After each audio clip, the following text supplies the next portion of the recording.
Well, hello friends and welcome. I'm glad you're here. I have tried to shoot this video at least 100 times in the last couple of weeks. It's been a tough one. Not only because, well, I haven't been around very much, at least on your TV screen or your telephone, however you watch these videos. But I've had many changes in life in the last couple of months, and mostly all good things. And it's been a little hard to get to it, to get back into making some videos. Here I'm working on one of the last windows that I have to complete for the upstairs in the old bank building. I'm just cleaning off some of the residue from putting the glazing around to keep the window in. I'm using calcium carbonate or whiting powder for those of you in the know of historical restoration.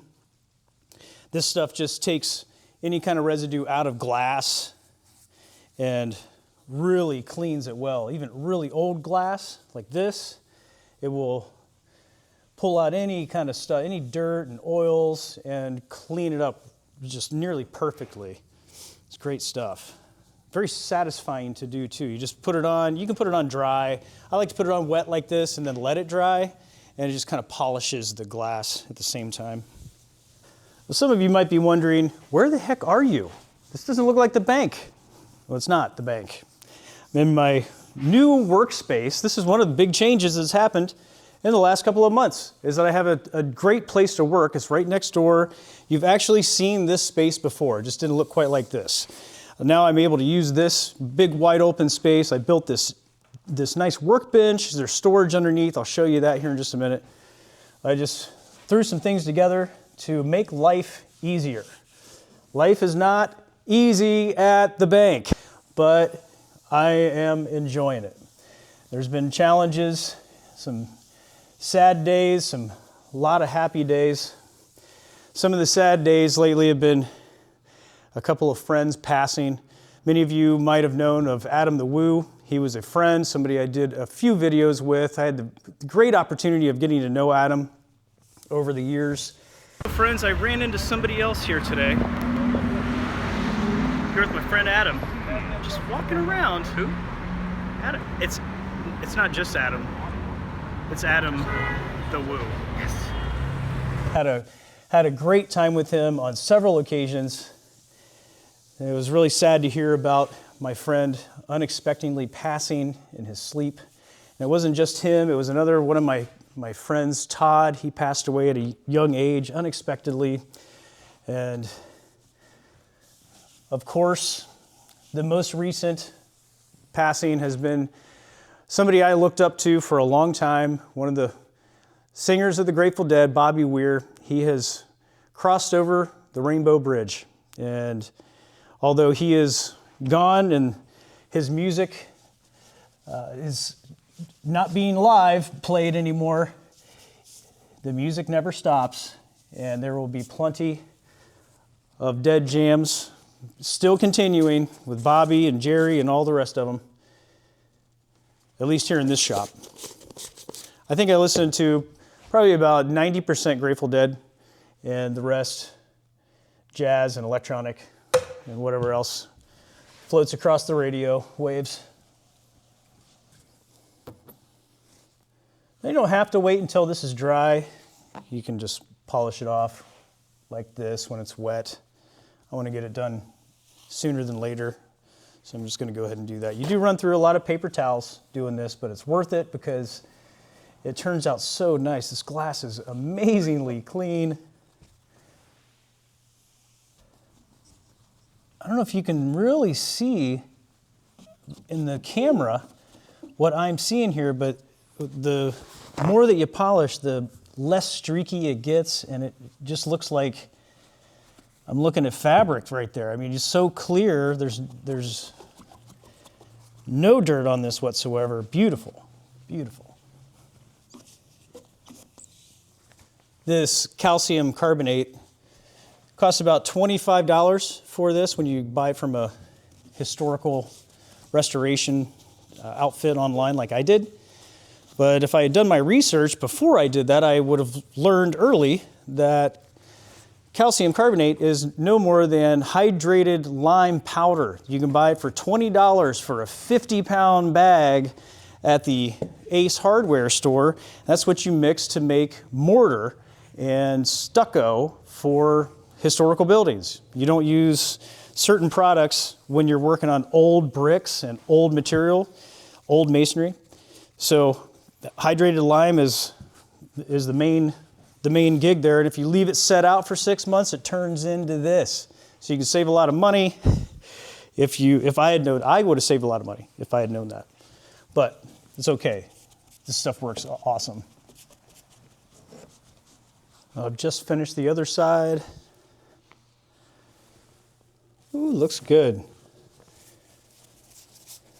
I love these shop lights. So I can see everything so well. I have another light, LED light right behind you there that's shining this way. So there's a lot of good lighting. I can see all kinds of stuff on the table. It's a great place to work. In fact, I've been working at this table for several weeks. I've been working on a big project. It's a historical restoration project in Edgefield, the next town over. There's several windows in an old house that I'm restoring. I, in fact, just took the windows over there today and installed them. My friend Paul and I are working on that pretty hard. Been very fortunate to have a couple of good friends move to town, so we're doing some work together now and doing a lot of historical restoration work, not just on homes, but restoring some furniture as well. So I'm excited to tell you that things on this channel are going to change quite a bit. I'm not going to lock you into just watching things about the bank. And I've asked your opinion on this in the past, and I've decided, especially since the passing of my friend Adam the Woo, and the nature of his content, which inspired me. That's the reason why I even have a channel, that and a couple of other contributing factors and people. But Adam the Woo is definitely the one that encouraged the thought of starting a YouTube channel. And so I started World's Greatest Kiting because of that. And it's been a successful run so far. In fact, tomorrow morning, 3 a.m., I'm getting up out of bed, out of my lovely Murphy bed, and I'm going to hitch a plane to South Dakota, where I'll be traveling from there to Iowa for a kite festival at Okoboji. It's the Winter Games, the annual Winter Games. It's going to be a hoot. I love going out there. It's a kite festival on the ice. They drill holes in the ice and anchor big kites. I will be flying on a kite team like I have in the past and other venues. So it's going to be a heck of a time, and I look forward to a video on my other channel, World's Greatest Kiting, very soon about that event. It is so fun out there. There's all kinds of stuff going on. I've posted things from it before if you want to go back in the archives and check it out, but it's going to be a good time. And there's some other things that I'm going to be posting on this channel as well, mostly restoration projects and things to do with the bank and the local area. That is all inspired by my friend Adam. I wanted to get back to the roots, things that I really enjoy talking about, showing, adventuring to. I'm ready to get out of the shop and maybe pick up my guitar. You know, I'm not just inspired by Adam in these videos. I think I'm going to start playing some music too. And Bobby Weir has inspired me to do that. I don't even have strings on that guitar, so I think it's time to go string it up. Before I leave, I wanted to show you the bench that I made. I just used some pallet rack rails that I had left over and built the legs for it, attached some power so I can plug it in to an extension cord. I can charge things here, run some tools, and I got my common used tools and gadgets and stuff. Put a 3/4 inch piece of plywood that I got at the orange store on top. I haven't even attached it to the supports underneath, which that's what it looks like underneath. Just put some 2x4s across. It's real easy to build. The posts that I'm using for the lights work out really great. I used some kite line up there and just strung it around and hung the lights from it. I got these for, I think, $8 a piece on Amazon. A while back, a subscriber from Columbia, South Carolina, who restores windows, suggested making an easel for the windows. So that's what I did here. It's probably not your typical easel, but it works real well. I put some construction screws in here as standoffs. So, you know, it doesn't move around. It holds a lot of weight. And just recently I had this whole thing filled with windows in process. You might have noticed in the background was this table. If you're from the area and you've noticed the yellow house in Edgefield that's being torn down, you know, the really big, beautiful Victorian house that's been falling apart for a long time? Well, I got a chance to go inside that house and I picked up this table and those 2 chairs. $30. We're gonna restore it. All these planes did not come from that house. These were all for my dad and my grandpa. So I'm looking forward to using those on an upcoming project. Old time Craftsman drill there. Some really cool planes. And this giant spool, buddy gave it to me. I'm gonna make that into a table too. Lots going on. It's time to get out of here. Well, it's kind of dark, but I've got some artwork moved around in here. I pulled out my guitar off of the storage area up top. It's a little dusty. Let's put some strings on it. I'm all packed up for my trip tomorrow. I've been traveling with this old case lately. It's easy to put kites in. And I got some mail that I wanted to open up.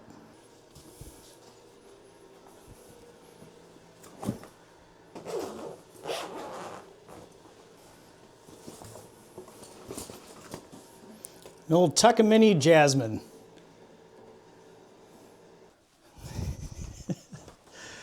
Well, as it turns, I hit record at the wrong time. This happens a lot. And I did not record myself opening this very cool piece of mail that I received. One of my friends here in town, David, he told me about this listing on Facebook Marketplace. And then about 15 of you subscribers told me about this listing on Facebook Marketplace. So I immediately went to this listing and bought this for $8. It is checks issued from the Bank of Johnston from A. Catco, Blacksmith, and Wheelwright. Checks out of their checkbooks. Pristine condition. It was very well packaged, weather protected, bend protected. I'm going to definitely put this in a frame. Thank you to the Facebook user that listed this. Thank you to all of you that let me know about this. This is a great piece of history to add to the collection here at the old Bank of Johnston. Thank you. Let's get this guitar stringed up finally. The Takamine Jasmine is a beginner guitar. This was given to me by a friend about 25 years ago, 20 years ago? About 20 years ago. Maybe a little more. Chris Hurt. He was a guy that worked at the church that I worked at. He gave me this thing, and I have played this on stages all over the place. Played in a lot of friends' weddings and church bands and all kinds of stuff. Some open mics. It's not electric, it's just a beginner guitar. I think you can still buy these guitars for like $120 now. But the plastic holders for the strings down here broke, so I had to get some new brass ones. Friends, I probably won't talk too much the rest of this video. I'm going to put these strings on, pay attention to hanging out, playing some music. But I appreciate you joining me today. When I get back from South Dakota, I'll be throwing out a couple new videos. Can't wait to hear this thing again. This is going to be great. Well, friends, it looks like these new little pegs that I got are not going to work. They keep popping out. So I can't string the guitar. I've never had this problem. Well, friends, this guitar is not going to be played today. The little pegs I have down here are not working properly. They keep popping out. I can't string the guitar, so we're gonna have to put this one off. It's unfortunate. I had a whole thing planned for this, but that's the way it goes sometimes. Well, I got to get up early anyway and make my way to the Augusta airport, so it's gonna work out just fine. I will find some new pegs made for this specific guitar while I'm gone, and when I come back, why, well, we'll have a little hoedown here. Thanks for watching today, friends. I really appreciate your company. I will see you in the next video.